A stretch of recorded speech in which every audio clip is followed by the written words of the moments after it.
very much for being with us. I have to say, I'm quite excited about having you both on the programme together. Thank you for coming in. Thanks for having us. No, good to see you. So you've got a new book out. You say that politics is broken. Why?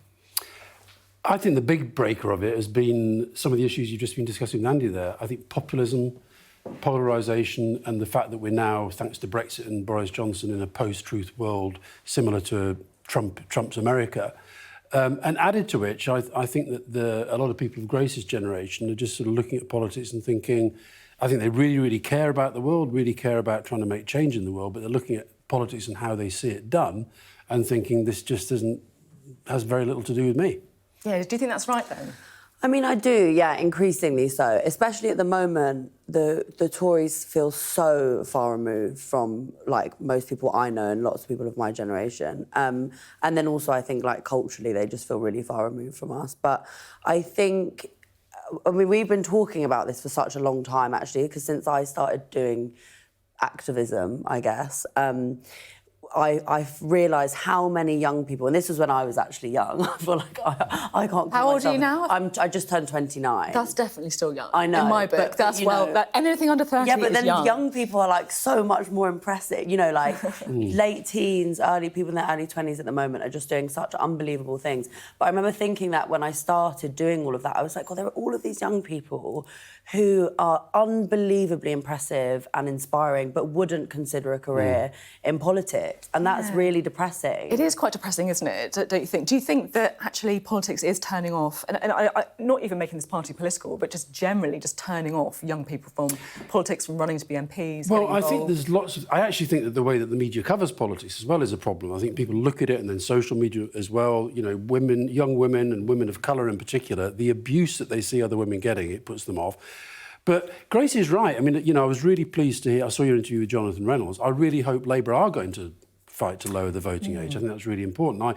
I see... The reason I've written the book, the title, But What Can I Do? The title comes from the fact that that's what young people say to me the whole time. But what can we do? Because this isn't the politics that we sort of feel we need. And again, I thought Andy was interesting there, that, you know, the change that the politics has, it's got to be much more than a change of government. We've got to change the way that we do politics. And we've got to understand young people have got so much energy, they have got so much commitment. Not all of them. I remember, I say in the book that when Grace was like in her teens, and I said, look, we should lower the voting age. And I remember Grace saying, Dad, you've met some of my friends, they know nothing about politics. And I would say, yeah, but 40s, 50s, 60s, 70-year-olds, we just need massive political education in this country. You know, what was the most Googled thing the day after the referendum? What is the EU? I mean, that's terrifying. So I think that Grace's generation is the answer to a lot of these problems. And you know, we've got to have such big change. And it's... But I think in order to get a lot of those people to want to go into politics, politics has to change. And the way that we treat politicians has to change. And I think that, you know, I think about this a lot. I mean, less and less so, but I used to get told a lot that I should go into politics. I think now my comedy is quite like the opposite of what politicians are allowed to talk about. So there'll be a few things that would I think there are things that are quite problematic now, yeah. But I used to get that a lot, and I never, ever was attracted to it because of the abuse that you get, and I saw that firsthand, like, my entire childhood. And then also the way that a lot of the time you aren't actually allowed to say what you think and how you feel, and you have to sort of, you know, you're really scared of what other people and, like, what your party might say to you. And then the abuse that women get online, women of colour, I mean, it's just horrific. Like, why would you want to do that? Well, because you can change the world. Yeah, but you can change the world in other ways. You can, yeah, I think that's the true. thing that people see now, is that actually sometimes you can have more power shouting from the outside, which maybe, you know, well, look at you. Look at you having a resurgence in your career now. Now you're shouting from the outside. Yeah, shouting from the outside. Well, he's always been shouting wherever he is. But... No, but the thing is, like, I talk, for example, about Greta Thunberg. Greta Thunberg is a great example of somebody an individual who just started a protest and has made a difference. And it's true she's made a difference, but ultimately, if you're really, really, really going to make change, you've got to get in and lead governments. That is where the big change is going to come from. Do you think Keir Starmer is ready to make big changes? Because in the interview with Jonathan Reynolds, I guess what I was trying to say is, look, there's a lot of rhetoric right now coming out of the Labour Party saying we're going to be on clause 4 on steroids. Yeah. They're referencing 1945. Where's the evidence of a radical policy?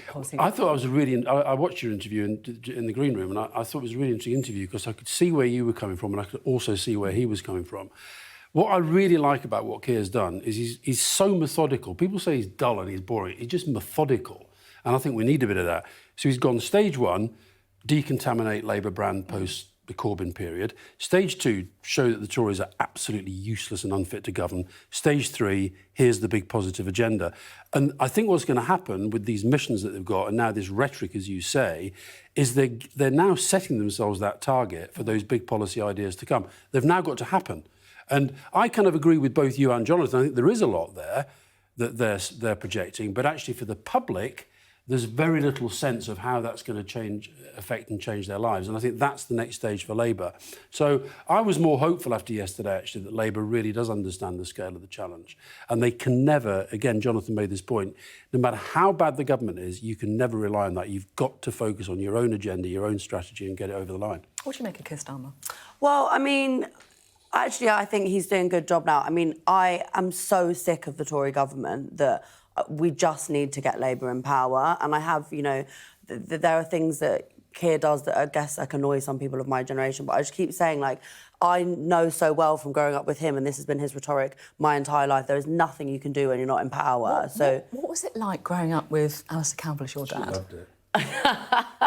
She's got a good comedy material. Yeah, I mean, look, That's true, actually. it was like a rich territory for comedy.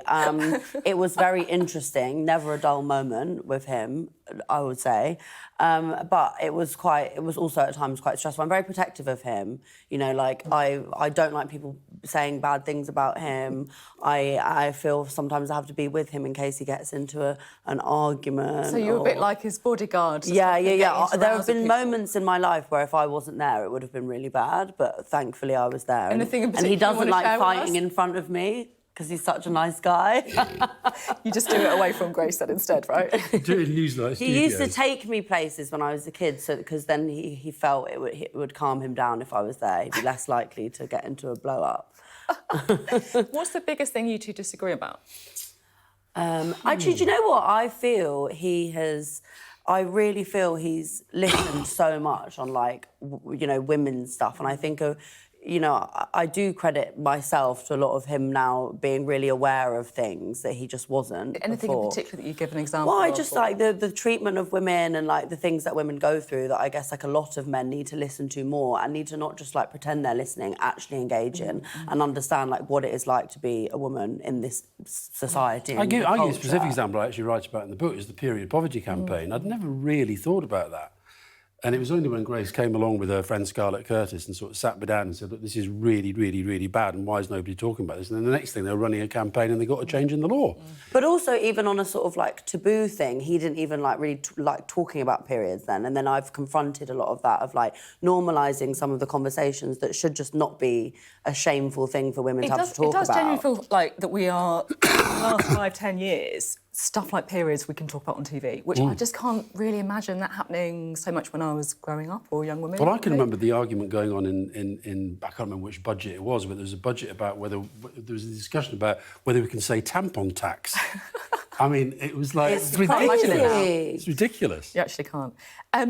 Now, I have to admit, right, I did an event recently with your dad, and I was quite surprised by the amount of attention that he got. He was mobbed. There was one woman who came up to you with a sex squad badge. I mean, how on earth... And then he wore it for a week. How do you keep his ego in check? How do you do that? Quite easily. Yeah, I mean... I guess you get quite a lot of attention the other way as well, right? I think me and my mum humble him quite a lot, actually. Humiliate is the word.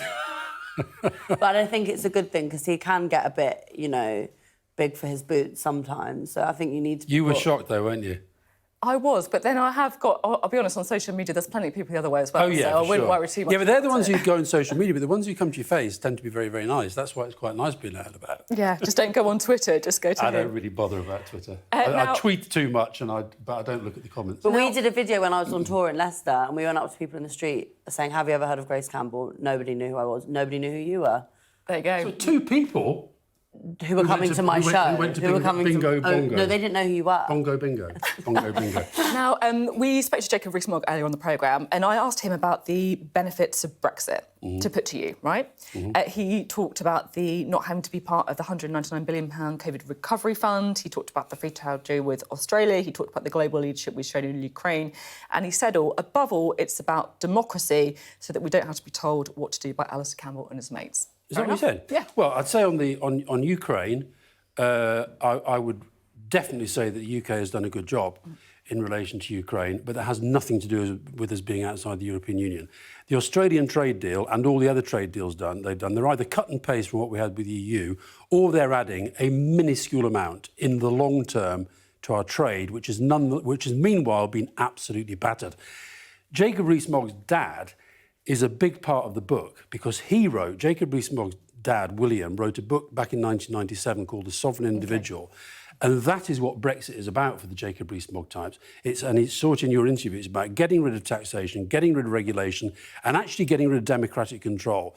So I actually think if that's the best he can do for the benefits, given he had the job, Secretary of State for Brexit Opportunities, it underlines to me the fact that Brexit is going very, very badly wrong. What about not being told what to do by Alistair Campbell and his mates? Well, I don't think I'd tell anybody what to do. He's an elected politician. The government has the power. And the argument I got into on Newsnight the other night was about this whole question of sovereignty. The whole thing about sovereignty was a myth because the sovereignty always lay in the UK Parliament to pool some of that sovereignty with other nations. And since we've stopped that, I mean, that's cheered me up, that, because Jacob Rees-Mogg, who spends his whole life thinking about this, to me has got not a single benefit of Brexit that he's put forward. Well, I'm sure that viewers will draw whatever conclusions they like from Jacob Rees-Mogg and Alistair Campbell. Thank you both.